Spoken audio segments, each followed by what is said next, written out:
Well, tonight, new developments in a story the News 4 Investigates team was first to report earlier this month. We're learning more about a bounty hunter raid on a duplex in Buffalo's Seneca-Babcock neighborhood. And now we're hearing from the upstairs tenants who say the raid has left them shaken up. News 4's Luke Moretti reports. She's holding my 1-year-old and she says, "You gotta put the baby down and put your hands up." Ryan Harrington and Casey Carminati are still stunned by what they experienced last month. Barreling in with guns. Pointed to us. Put your hands in the air right now. The same bounty hunters that rousted Jake Reinhardt and his fiancée Taylor Schmieder during a midnight raid at the couple's downstairs residence. Open the door now. Then forced their way into the residence of Reinhardt's upstairs tenants, the couple tells News 4 Investigates. He actually said, "Please don't come in. Like, we don't know who you are. We have 2 children." Now, for the first time, Ryan and Casey are talking to News 4 Investigates about the terrifying encounter. But I never thought that it would be a bounty hunter. Ryan says his first thought was a home invasion after hearing the commotion with Jake on the porch. I could hear what was happening, and then it started to get scary. Their thoughts immediately turned to their 2 children, a 5-year-old girl and a boy almost 2 years old. What they didn't know is that the bounty hunters were looking for Jake Reinhardt's brother, who doesn't live there and never did. That's something Jake tried to explain to them while held at gunpoint on the porch. You got a gun drawn on me, man, right now? I don't know what you... Luke does not reside here, man. Jake's brother jumped a $5,000 bail bond for 3 misdemeanors out of Pennsylvania. He has since turned himself in. But when the bounty hunters didn't find Jake's brother downstairs, they moved to Ryan and Casey's upstairs residence. And they're like, "Open the door, we're gonna kick it in. I'm not playing around." Ryan and Casey say the bounty hunters forced their way in, but not before damaging the door. The door started to get like that breaky sound, like they had cracked it already.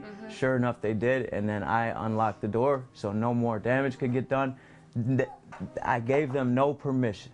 He says they came in without permission and no search warrant, which Ryan and Casey thought was strange, since they spotted Buffalo police outside the home observing. Could this be a Buffalo police operation, they wondered? Yeah. What? We're like, who are you? Like, let's start with, who are you? Yeah.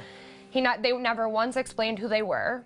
Scared and still unsure of why this was happening, Ryan and Casey watched as bounty hunters started searching, guns drawn. The couple's 5-year-old daughter was still asleep in a bunk bed.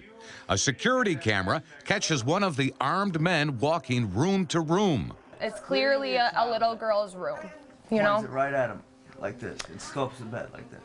They went in and they trained their gun on the bed. Attorney Anthony Rupp represents both young couples. He questions the presence of Buffalo police officers on scene during the raid. The most ridiculous thing to me is that they stood by and watched the bounty hunters go up to the upstairs apartment. I mean, this is a separate apartment, a separate dwelling unit. It's separated by a door with a deadbolt on it. They broke down the door. You know, this family wasn't even related, not related to Jake. They're just rent-paying tenants. The police involvement, or lack thereof, also troubles Ryan and Casey. I needed help that night, and they were helping them guys. That's exactly what I felt like. Who was I supposed to call at this point? The police? 911? Was I supposed to call 911? Like, grab my phone and call 911? Like, what do I do? I just knew they were outside, so I didn't bother calling. Buffalo Police Captain Jeff Ronaldo tells News 4 Investigates that the officers did not enter either residence, didn't knock on the door, and were not involved in the search.